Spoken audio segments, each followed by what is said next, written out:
Hi friends, welcome to my channel. இன்றைக்கி நம்ம என்ன பார்க்க போகிறோம்னா, பாமனில் நடு பாலம் இருக்கும்ல, அந்த பாலத்தை தான் பார்த்துக்கிட்டு இருக்கோம். நல்லா இருக்குல்ல, அந்த கடல் நல்லா இருக்குது. அதுக்கப்புறம் வந்துட்டு பக்கத்தில் வந்துட்டு புதுசாக ஒரு பாலம் கட்டிக்கிட்டு இருக்காங்க. அந்த பாலம் வேணாம் அப்படின்னு சொல்லிட்டு பெரிய பாலம் கட்டிக்கிட்டு இருக்காங்க. அது என்றைக்கு திறக்கிறதுன்னு தெரியலை ஃப்ரெண்ட்ஸ். நீங்கள் நிறைய சப்போர்ட் பண்ணுங்கள் ஃப்ரெண்ட்ஸ். Bye friends.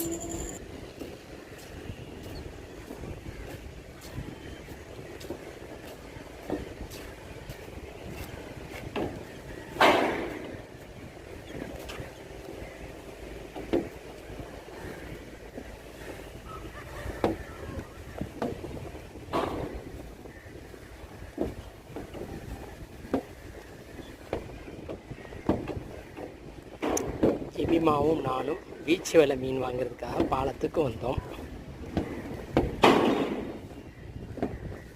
இங்கே பீச் வேலை வீசுவதற்காக ரெடி